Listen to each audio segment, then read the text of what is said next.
Hai, Assalamualaikum dan salam sejahtera. Selamat datang ke kelas Cikgu Iwana. Hari ini kita akan belajar sains dalam bab 5, yaitu jirim. Standard kandungan adalah 3 keadaan jirim. Standard pembelajaran mengitlak bahawa jirim terdiri daripada zarah. Membanding dan membezakan 3 keadaan jirim berdasarkan teori kinetik dari segi susunan dan pergerakan zarah-zarah. Objektif pembelajaran pada akhir sesi ini, murid akan dapat memberikan sekurang-kurangnya satu contoh perbezaan antara pepejal, cecair dan gas dari segi susunan dan pergerakan zarah-zarah. Seterusnya, memberikan sekurang-kurangnya satu contoh bahan dalam keadaan pepejal, cecair dan gas. Apakah yang membentuk jirim? Jirim sebenarnya terdiri daripada zarah yang seni, seperti ditunjukkan dalam rajah. Zarah-zarah ini amatlah kecil dan tidak dapat dilihat melalui mata kasar. Jadi, zarah-zarah ini hanya boleh dilihat melalui mikroskop elektron. Dalam teori kinetik jirim, ada menyatakan bahawa jirim terdiri daripada zarah-zarah seni dan diskrit yang sentiasa bergerak pada semua arah. Zarah-zarah ini sentiasa berlanggar antara satu sama lain. Apabila haba dibekalkan, zarah-zarah akan memperolehi tenaga dan bergerak dengan lebih laju. Namun sebaliknya, zarah-zarah akan bergerak perlahan apabila disejukkan. Jirim wujud dalam 3 keadaan, yaitu pepejal, cecair dan gas. Contoh jirim dalam keadaan pepejal adalah seperti batu dan mak.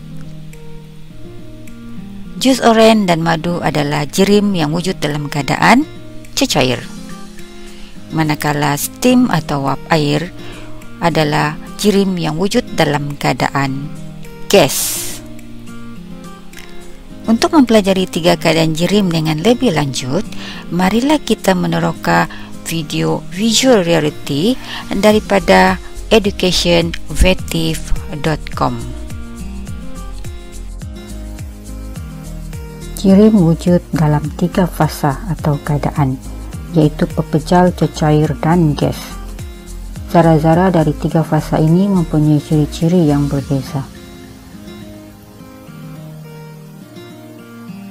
Zarah-zarah dalam keadaan pepejal terikat dengan sangat rapat dan terdapat daya tarikan yang sangat kuat antara zarah-zarah ini, di mana daya ini mengikat zarah-zarah bersama. Dalam pepejal, zarah-zarah hanya dapat bergetar pada kedudukan yang tetap. Maka dengan ini, pepejal mempunyai bentuk dan isi padu yang tetap.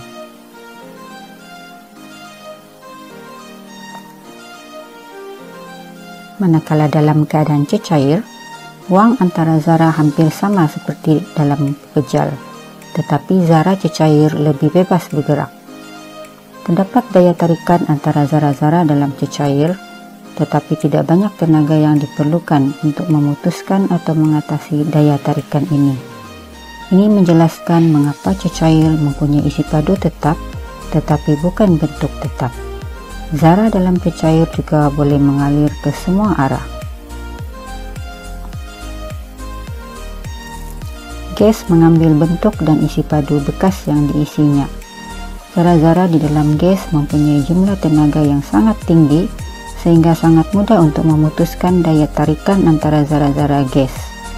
Oleh itu, gas tidak dapat mengekalkan bentuk dan isi padu sendiri, sebaliknya mengambil bentuk dan isi padu bekas yang diisinya.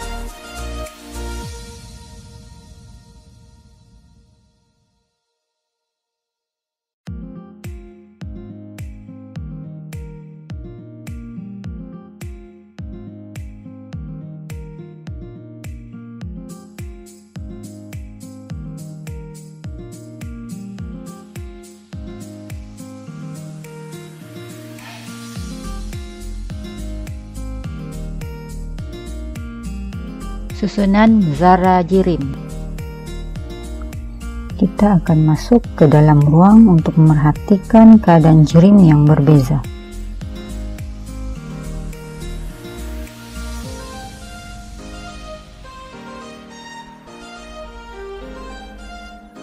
Air wujud dalam keadaan pepejal pada 0 derajat Celcius.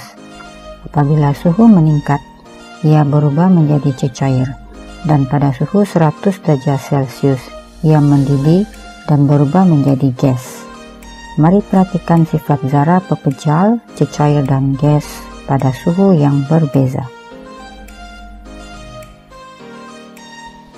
Pepejal mempunyai bentuk tetap, dan ruang antara zarah-zarah dalam pepejal tersusun dengan sangat rapat. Terdapat daya tarikan yang sangat kuat antara zarah-zarah ini. Zarah-zarah dalam pepejal bergetar pada kedudukan yang tetap. Perhatikan pergerakan dan jarak antara zarah apabila suhu diubah.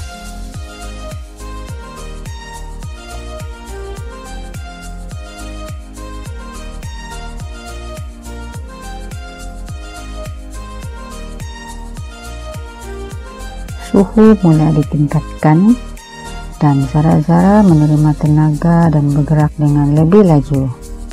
Fasa berubah ke fasa cecair.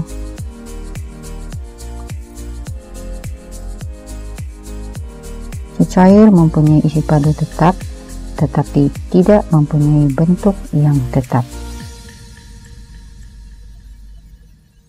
Jarak antara zarah cecair adalah hampir sama dengan pepejal, tetapi zarah-zarah cecair lebih bebas bergerak. Zarah-zarah dalam cecair mempunyai daya tarikan yang sederhana kuat antara mereka, dan tidak banyak tenaga yang diperlukan untuk memutuskan daya tarikan ini. Perhatikan lagi pergerakan dan jarak antara zarah apabila suhu terus dinaikkan.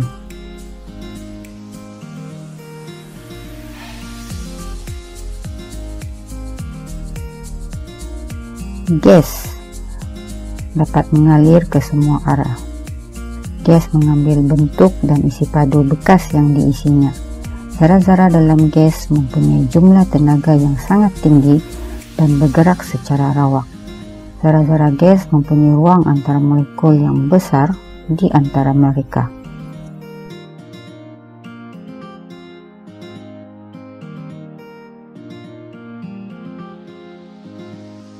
Jirim dalam keadaan cecair.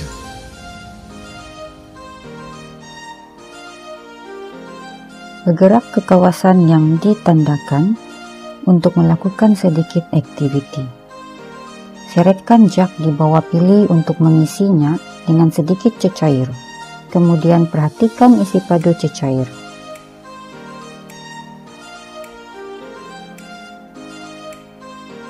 Seretkan jak dan pindahkan cecair di dalamnya ke dalam bikar. Perhatikan bentuk dan isi padu cecair di dalam bikar.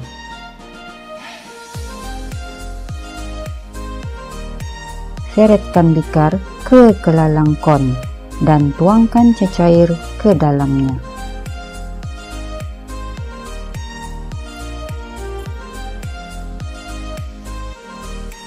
Perhatikan bentuk dan isi padu cecair di dalam kelalang kon. Dari aktiviti ini, apa yang Anda perhatikan mengenai cecair? A.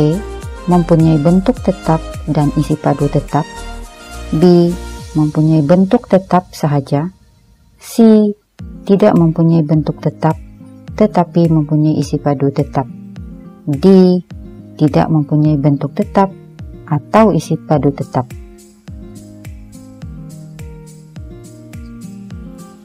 Dan jawabannya adalah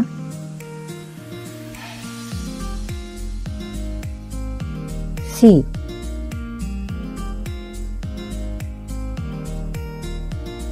Cecair mempunyai isi padu yang tetap, tetapi tidak mempunyai bentuk yang tetap. Cecair mengambil bentuk bekas di mana ia disimpan. Cecair juga mempunyai kecenderungan untuk mengalir. Bergerak ke kawasan yang ditandakan untuk melakukan aktiviti seterusnya. Di sini terdapat silinder yang diisi dengan jus oren dan ruang molekul khas untuk mengkaji sifat zarah cecair. Seretkan silinder ke kawasan yang ditandakan pada ruang molekul khas dan tuangkan jus oren ke dalam ruang bekas yang disediakan. Perhatikan zarah cecair dengan teliti. Zarah dalam cecair mempunyai daya tarikan yang lemah berbanding dengan pepejal. Zarah-zarah dalam cecair bebas bergerak. Zarah dalam cecair mempunyai ruang antara molekul yang serupa dengan pepejal.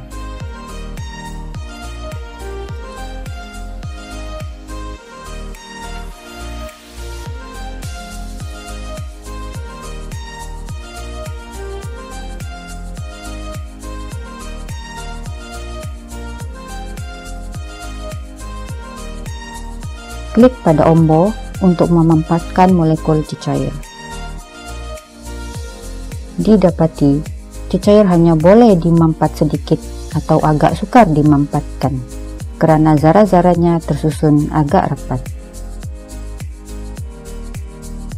Berikut merupakan ringkasan bagi perbandingan antara pepejal, cecair, dan gas.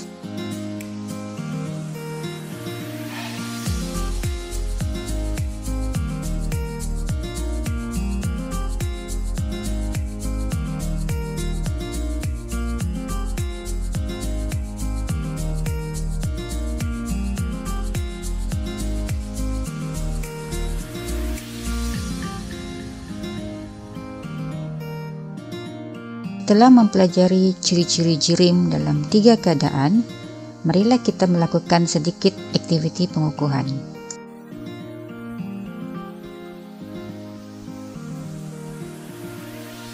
Ikut arahan untuk melakukan penilaian dan memperolehi mata.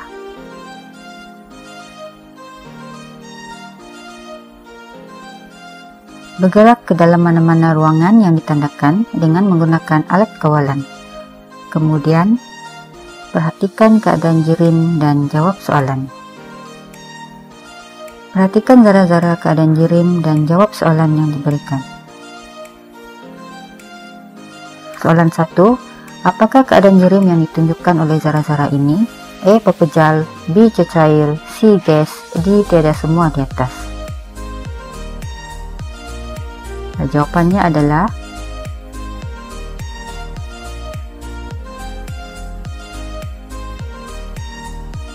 B. Cecair. Coba bergerak di antara zarah. Dan Anda dapati Anda boleh bergerak di antara zarah dengan mudah. Soalan 2. Mengapa Anda dapat bergerak di antara zarah dengan mudah? A. Zarah-zarah mempunyai banyak ruang di antaranya. B. Zarah-zarah tersusun dengan longgar. C. Zarah-zarah tersusun dengan sangat rapat. D. Zarah bergerak secara rawak.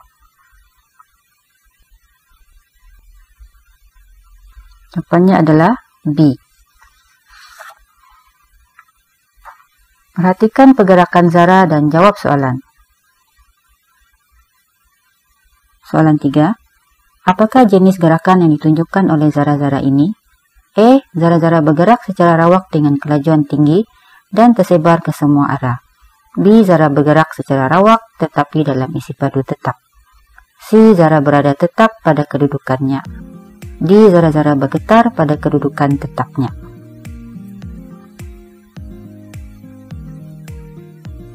Jawabannya adalah B.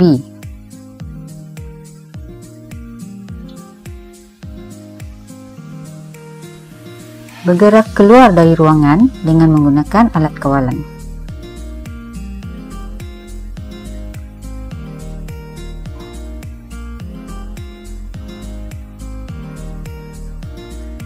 Bergerak ke dalam mana-mana ruangan yang ditandakan dengan menggunakan alat kawalan. Kemudian perhatikan keadaan dan jawab soalan.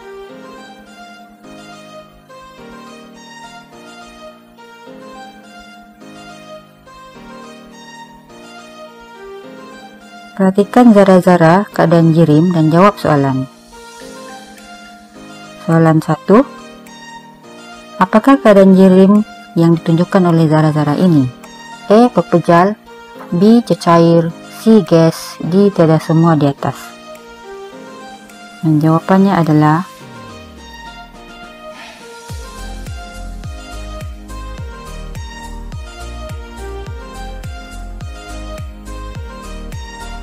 E. Pepejal.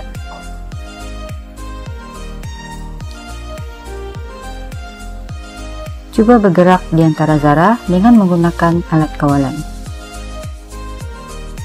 Soalan 2. Mengapakah Anda tidak dapat bergerak di antara zara? E. Zara-zara mempunyai banyak ruang di antara mereka. B. Zaranya tersusun dengan longgar. C. Zara-zara tersusun dengan sangat rapat. D. Zara bergerak secara rawak.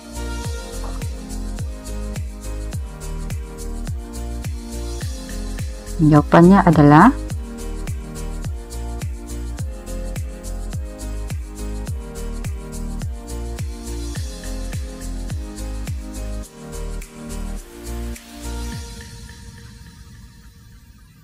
C.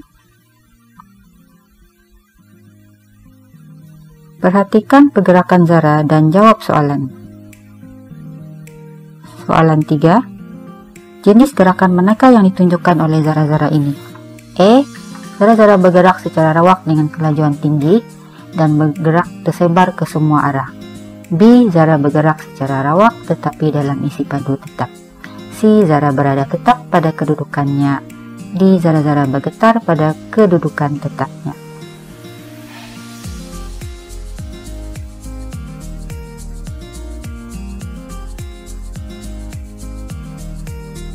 Jawabannya adalah D. Sekarang bergerak ke arah luar ruangan dengan menggunakan alat kawalan Anda.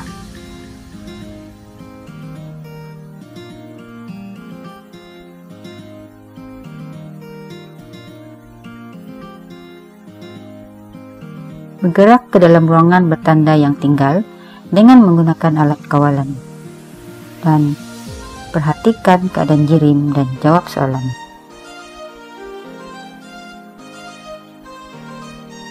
Perhatikan zara-zara keadaan jirim dan jawab soalan berikutnya. Soalan 1. Apakah keadaan jirim yang ditunjukkan oleh zara-zara ini? E. Pepejal. B. Cecair. C. Gas. D. Tiada semua di atas. Dan jawabannya adalah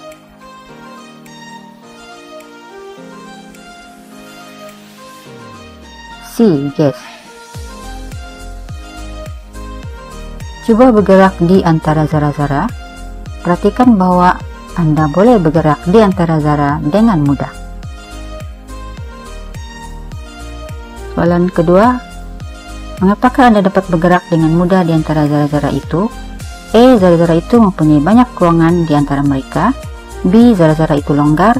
C. Zara-zara tersusun dengan sangat rapat. D. Zara-zara itu bergerak secara rawak. Jawabannya adalah E.